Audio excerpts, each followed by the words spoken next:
We've experienced the challenge of some people say, geez, talk about suicide, you're going to give people that idea.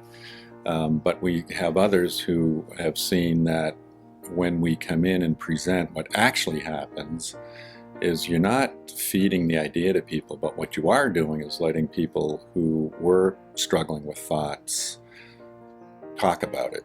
So often the guidance office especially will say, when they know we're coming in, they have extra staff there because they know the following 24 hours kids are going to show up and say, yeah, Samaritans were here yesterday and I am struggling and I do need help.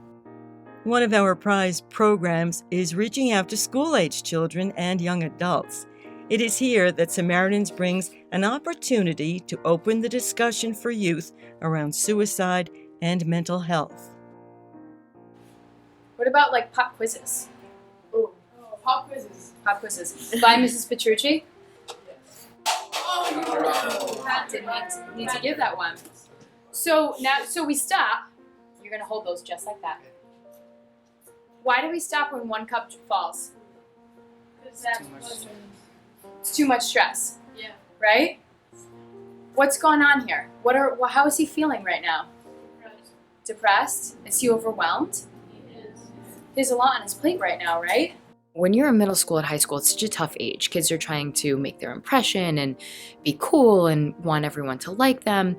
And when you're in a class like this where you're just really talking about social and emotional issues, it's on a much different level. It's okay for you guys to talk about it. I'm here to give you that platform. So let's just have an open discussion. And their hands are always raised. Even if I'm not asking a question, some kids will keep their hand raised until I call on them before I'm finishing what I'm talking about because they want to get it out so much. They just need the platform. And more importantly, knowing that it's okay to ask if someone is suicidal. Most people think you can't ask that. That's not okay. That's intrusive. It is intrusive. But if you're worried about someone, wouldn't you rather know if it's a life or death situation? And wouldn't you rather have a friend that's alive and mad at you than one that's dead? One of the things that I feel great about is when programs like Samaritans offers can go out to schools, can go out to nonprofit agencies, can go out to religious institutions and let kids know they aren't alone, that there are other people that care, especially when you're having a tough time. Now, there's lots of kids that are struggling that the adjustment counselors and the guidance staff, they know them. They're seeing them all the time.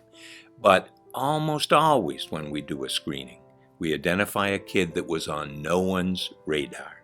Or we didn't use a method that teaches their peers not to keep a secret, then it could well have resulted in some kind of a tragedy.